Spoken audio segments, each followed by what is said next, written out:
Cyclocross Magazine here with Emilio Cervantes, our winner of our Masters 55 to 59 race with a totally awesome move on that last lap. What'd you do? How'd you win? I was still off camber.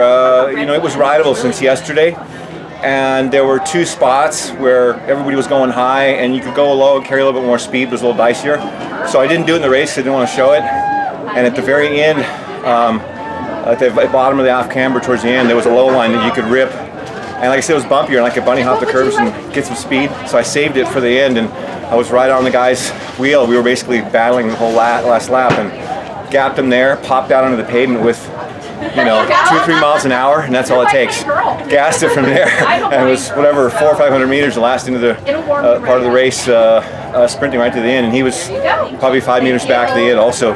I think I was out of wind here for about 5 minutes afterwards. That was fun, exciting. First win in Masters in cyclocross. Well, congratulations on that for sure. So you legit though planned a national championship move. Did you plan that out in pre-ride? Like, how did you find that? I'm a car racer too, and part of car racing is picking alternate lines. So when I'm practicing, I'm running off line everywhere, seeing where it's fast, where there's grip. So there was about 6 different spots where I was a little faster through the turns, and it would all come down to those are my secret weapons, and if I need them, I need them. And that was my last one on the course. I go, it's now or never. And I was winded. I was completely gassed when I got there, but I go, if I want this, I got to go for it. And he wants it just as bad as I do. We're both suffering, so go for it. Speaking of alternative lines, I heard you say that you fell off the course at one point. Yeah, what happened? 2 to go, right before the mud section, right before the mud strip there. I was just, my hand bounced, and I couldn't get a hand on the lever.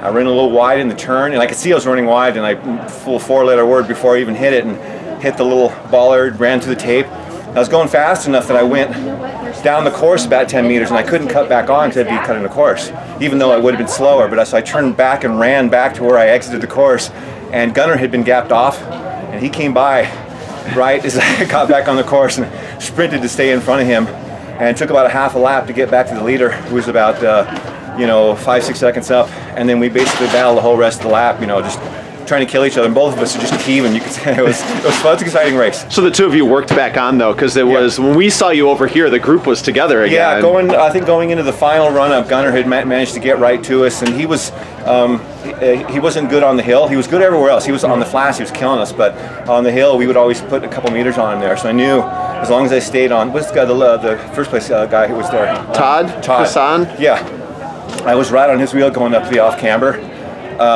And I knew Gunnar would be back a little bit, so I just basically followed him, and every lap he had been a little bit slower to that technical bit, so I was just picking a spot, waiting for him to bobble, because I knew he was winded.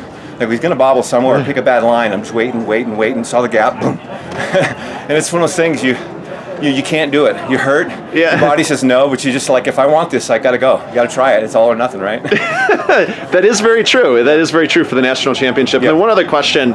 The three of you had a nice group, good group, but it started to splinter apart. It looked like Todd mixed it up, you mixed it up. Was that part of your plan to kind of try to break that group apart into the win? No, I was trying to, when I was taking my pulls, I was trying to take them kind of steady because I didn't want to hurt myself. Todd would, same thing, he would take a hard pull and then roll off the throttle. Gunnar took a few pulls, but Gunnar was kind of yo-yoing. He was like, I could tell that if it came down to a sprint, Gunnar was going to get us. I think Todd knew that too. So we were trying to keep Gunnar. From the first time we gapped Gunnar on the off camber, about 3 to go, I told Todd, Gunnar's off. He didn't know. He looked back and he said, let's go. So we ramped it for about a half a lap to hold the gap open. But every time, I went to the front once or twice, and Todd, he attacked me. And I was like, well, I'm not going to do any work if you're going to attack me. But, he's smart. You got to, you can tell it's a short race, and it's pretty much, kill or be killed. It's not, there's no friends. He's a great racer though. God, full respect to those guys. They're tough, smart competitors. I like that. That's going to be the title for my race report: kill or be killed, or something along those lines. Finally, first national championship. How are you going to party? I haven't had a beer in a week, and my friend, I need it. I won cross-country nationals in, I think, 2001. So this is the first cross title, and I'm stoked. I've been trying a long time. So cool. Well, go enjoy it. Go find a hand up for a beer right now to go celebrate. Congratulations. Thank you.